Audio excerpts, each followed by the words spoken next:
Praise the lord. దేవుని పరిశుద్ధ నామమున స్తుతి కలుగును గాక. దైవ వాక్కు అనే డైలీ కార్యక్రమానికి ప్రేమతో మిమ్మల్ని ఆహ్వానిస్తూ ఉన్నాం. అందరూ బాగున్నారు కదా? దేవుని కృప మీకు తోడై క్షేమాన్ని, సంతోషాన్ని, ఆరోగ్యాన్ని, ఆశీర్వాదాన్ని మెండుగా మీకు దయచేయను గాక. ఆమేన్. ఈరోజు వాక్యం నిమిత్తము ఎఫెసీయులకు రాసిన పత్రిక 2వ అధ్యాయము 18వ వచనాన్ని మనం చదువుకుందాం. ఆయన ద్వారానే మనము ఉభయులము ఒక్క ఆత్మయందు తండ్రి సన్నిధికి చేరగలిగి ఉన్నాము. ఆమె శిలువ ధ్యానాల్లో మనం ముందుకు వెళ్తూ ఉన్నాం.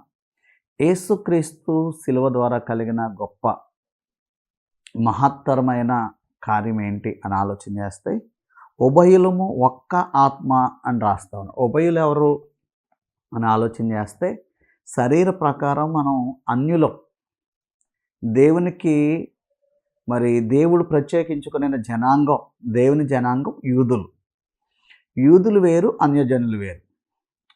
ఇప్పుడు దేవుడు యూదుల్ని ఏర్పాటు చేసుకుని ధర్మశాస్త్రాన్ని ఇచ్చి వారిని నడిపిస్తూ ఉన్నప్పుడు అన్యజనులుగా క్రీస్తు లేని వారుగా మనం జీవించినట్లుగా మనం చూస్తున్నాం. 12వ వచనంలో చూస్తే ఆ కాలమందు ఇశ్రాయేలుతో సహపౌరులు కాక, చూసారా, ఇశ్రాయేల్తో సహపౌరులను మనం కాదు, పరదేశులను, వాగ్దాన నిబంధనల లేని పరజనులుగా మనం జీవించామన్నమాట. అంటే వాగ్దానంలో పాలిభాగస్థులం కాదు, దేవుని యొక్క నిబంధనలో పాలిభాగస్థులం కాదు, ధర్మశాస్త్రం మనకు లేదు.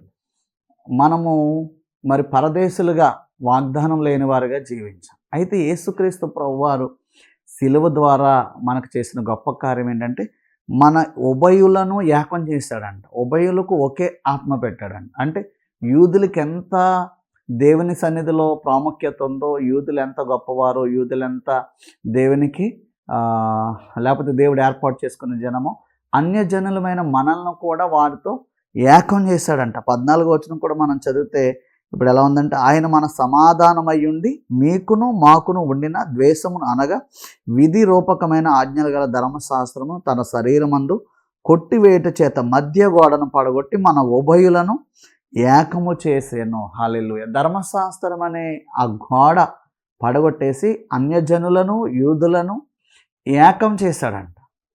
అంటే చూడండి, తాను ఏర్పాటు చేసుకున్న జనాంగం యూదులు ఎంతో, ఇప్పుడు అన్యజనులు కూడా అంతే. అంటే యూదులతో మనం సమానమయ్యాం, యూదుల ఆత్మతో మనం ఆత్మ ఏకమైందంట. మరి వారు మనము సమానమయ్యామంట. ఇప్పుడు యూదులు దేవునికి ఎంత సమీపస్తులై ఉన్నారు, మనము కూడా అంత సమీపస్తులై ఉన్నామంట. 13వ వచనం, అయినను మునుపు దూరస్తులైన మీరు ఇప్పుడు క్రీస్తు యేసునందు క్రీస్తు రక్తము వలన సమీపస్తులై ఉన్నారు. వండర్ఫుల్ కదండి. అంటే మనం ఇప్పుడు దేవునికి సమీపస్తులం. అంటే తాను ఏర్పాటు చేసుకున్న జనాంగమైన యూదులు ఎంత మరి దేవునికి సమీపస్తులుగా ఉన్నారు, మనము కూడా అంత సమీపస్తులుగా. అన్యజనులమైన మనల్ని కూడా క్రీస్తునందు దేవుడు ఏర్పాటు చేసుకున్నారు. అంటే క్రీస్తు శిలువ ద్వారా ఆ ధర్మశాస్త్రపు నిబంధనలు, ధర్మశాస్త్రపు ఆ కట్టడలు, ఆ బంధకాలు తెంచివేసి ఆ గోడ పడగొట్టి క్రీస్తుతో మనల్ని సమాన భావము గలవారుగా, ఏక సంబంధులుగా, ఏకాత్మ గలవారుగా, మరి యూదులకి మనకి ఏక భావము గలవారుగా, ఏక ఆశీర్వాదము గలవారుగా ప్రభు మార్చివేశారు. సో మనం ఇప్పుడు క్రీస్తుకు సమీపస్తులం, క్రీస్తుకు సొంత జనాంగం, స్వరక్తం చేత సంపాదించబడిన జనాంగమై ఉన్నాం. సో కాబట్టి మరి యేసుక్రీస్తు శిలువ ద్వారా ఈ గొప్ప కార్యం జరిగింది, ఈ గొప్ప మేలు మనకు జరిగింది. మనం యూదుల వలె హక్కుదారులమై ఉన్నాం, యూదుల వలె వారసత్వం కలిగి ఉన్నాం, యూదుల వలె ఆశీర్వాదం కలిగి ఉన్నాం. అబ్రహాము ఏ ఆశీర్వాదం కలిగి ఉన్నాడో ఆయన ఆశీర్వాదంలో మనం కూడా పాలిభాగస్తులయ్యాము. క్రీస్తు శిలువ ద్వారా కలిగిన ఈ గొప్ప మేలును మనం అనుభవిద్దాం. ఆ యేసయ్య శిలువ మనకి గొప్ప కార్యం చేసింది. అట్టి మేలు మనం అందరము అనుభవించుదుము గాక. God bless you.